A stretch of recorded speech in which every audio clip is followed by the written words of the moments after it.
I-PAC কর্ণধার প্রতীক জৈনের আবাসনের register book বাজেয়াপ্ত করলো পুলিশ। আর তারই পাশাপাশি 3 নিরাপত্তা রক্ষীর বয়ান রেকর্ড পুলিশের। আমাদের সঙ্গে রয়েছেন প্রতিনিধি অনুপ। রেজিস্টার বুক থেকে ঠিক কি বিষয়টা জানতে চাইছে পুলিশ? প্রত্যেকজনের যে আবাসনের রেজিস্টার বুক ইতিমধ্যে বাজেয়াপ্ত করলো পুলিশ। একসঙ্গে আবাসনের বেশ কয়েকজনকে জিজ্ঞাসাবাদের জন্য ইতিমধ্যে নোটিশ করা হয়েছে এবং নোটিশ দেওয়া হয়েছে ফ্যাসিলিটি ম্যানেজারকেও। ইডি আধিকারিকরা ভিতরে ঢোকার সময় গেটে নিরাপত্তা রক্ষীদের কাছে থাকা রেজিস্টার বুক থেকে শুরু করে সমস্ত যারা সই করেছিলেন কিনা এই সমস্ত বিষয় একেবারে সেখান থেকে জানা হচ্ছে, এগুলো খতিয়ে দেখা হচ্ছে। ইতিমধ্যে এই 3 জন নিরাপত্তা রক্ষীর বয়ান রেকর্ড করা হয়েছে।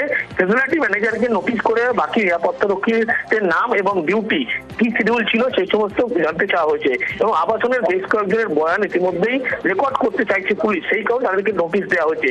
এবং প্রতীক জৈনের অফিসে তল্লাশি অভিযান চলে। আদতে যখন ইডি অফিসার ঢুকেছিল সেখানে রেজিস্টার লিস্ট সেখানে ছিল, সেখানে তারা সাইন পাচ্ছিলেন কিনা, কি কি পদ্ধতি মানা হয়েছিল, তারা তদন্ত করতে গিয়ে কথা বলেছিলেন কার সাথে, এই যাবতীয় বিষয় জানার জন্য কিন্তু এই রেজিস্টার বুক সেই বাজেয়াপ্ত করা হয়েছে পুলিশের পক্ষ থেকে। শুধু তাই নয়, এই যে গোটা ঘটনা সেই ঘটনায় কিন্তু ফ্যাসিলিটি যিনি ম্যানেজার ছিলেন তাকেও নোটিশ দেওয়া হয়েছে এবং আবাসনের বেশ কয়েকজনকে ইতিমধ্যে নোটিশ করা হয়েছে।